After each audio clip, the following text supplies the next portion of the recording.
दोस्तों, क्या आप जानते हैं रहस्यों से भरे महाभारत में ऐसी कई राजकुमारियां थी जिनका अवैध संबंध था, यानी कि पति के होने के बावजूद इन रानियों व पटरानियों ने किसी दूसरे पुरुष के साथ संबंध बनाया था। अब यहाँ दिलचस्प बात तो ये थी कि कौन थी ये रानियां। तो आपको बता देते हैं, इनमें सबसे पहला नाम आता है महाभारत की एक बहुत ही प्रमुख पात्र मत्स्यगंधा का, जो कि आगे चलकर सत्यवती के नाम से जानी गई। सत्यवती बचपन से ही बेहद खूबसूरत थी, जिस वजह से सत्यवती की खूबसूरती पर राजा शांतनु उन पर मोहित हो गए और उनसे विवाह कर लिया। विवाह के बाद सत्यवती और शांतनु के 2 पुत्र हुए, विचित्रवीर्य और चित्रांगद।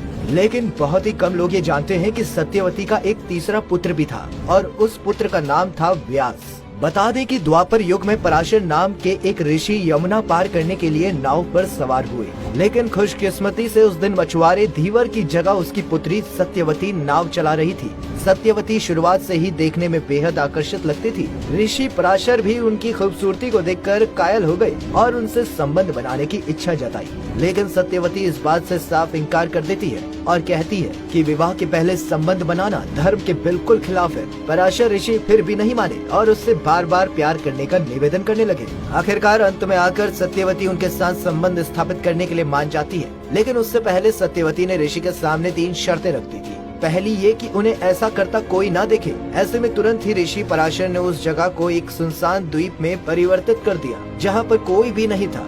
दूसरी शर्त ये थी कि उनका कुंवारापन कभी किसी भी हाल में भंग नहीं होना चाहिए, जिस पर ऋषि पराशर ने उन्हें वरदान दिया कि संतान के जन्म के बाद उनका कुंवारापन दोबारा पहले जैसा हो जाएगा। वहीं तीसरी इच्छा ये थी कि सत्यवती चाहती थी कि उनकी मछली जैसी दुर्गंध एक मनमोहक सुगंध में बदल जाए। जिसके बाद पराशर ऋषि ने अपनी शक्तियों से उस द्वीप के चारों ओर एक सुगंधित वातावरण बना दिया। सभी शर्तों को पूरा होने के बाद सत्यवती और ऋषि पराशर ने नाव में ही नजदीकियां बनाई, जिसके कुछ महीनों बाद सत्यवती को एक पुत्र की प्राप्ति हुई, जिसका नाम कृष्ण द्वैपायन रखा गया, जो आगे चलकर महर्षि वेदव्यास के नाम से विख्यात हुआ। वही सिर्फ इतना ही नहीं दोस्तों, सत्यवती की तरह उसकी दोनों बहुओं को भी पराये पुरुषों से ही पुत्र की प्राप्ति हुई, वो भी किसी और से नहीं, खुद सत्यवती के पुत्र वेदव्यास से। दरअसल मित्रों, सत्यवती से राजा शांतनु के दोनों पुत्र विचित्रवीर्य व चित्रांगदा का विवाह अंबालिका और अंबिका नाम की राजकुमारी से हुआ था। लेकिन विवाह के कुछ समय बाद ही विचित्रवीर्य और चित्रांगद की युद्ध में मृत्यु हो गई। उस समय हस्तिनापुर की महारानी सत्यवती अपने वंश को मिटने नहीं देना चाहती थी,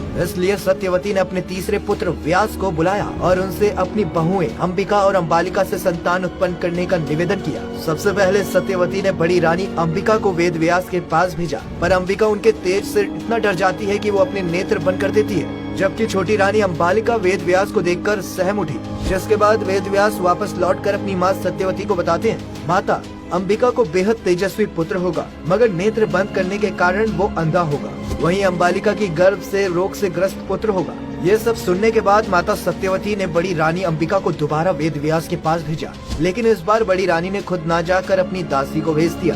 दासी बिना किसी संकोच के व्यास के सामने से गुजरी, जिसके बाद व्यास ने अपनी माता सत्यवती को आकर बताया कि इस दासी के गर्भ से एक यजमान पुत्र का जन्म होगा, जिसका नाम विदुर रखा जाएगा। वहीं अंबिका से धृतराष्ट्र और अंबालिका से राजा पांडु का जन्म हुआ।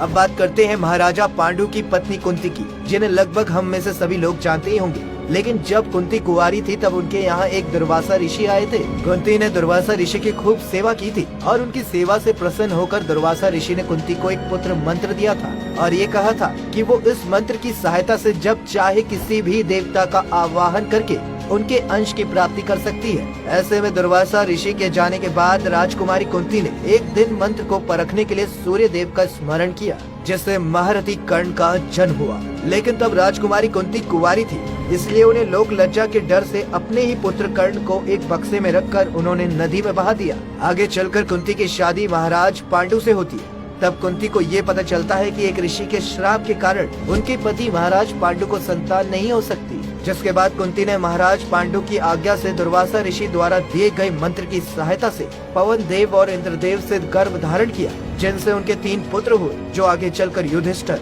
भीम और अर्जुन कहलाए। राजा पांडु की एक और पत्नी थी माधुरी, जिन्होंने कुंती से मंत्र धारण करके अश्विनी कुमारों का आवाहन किया और उन्हें भी नकुल और सहदेव के रूप में पुत्र की प्राप्ति हुई। तो ये थी वो कथाएं जो शायद ही आपको मालूम हो। फिलहाल आपको मेरी बताई हुई सारी बातें कैसी लगी, कमेंट सेक्शन में जरूर बताइएगा और वीडियो को लाइक करने के साथ ज्यादा से ज्यादा शेयर जरूर करिएगा।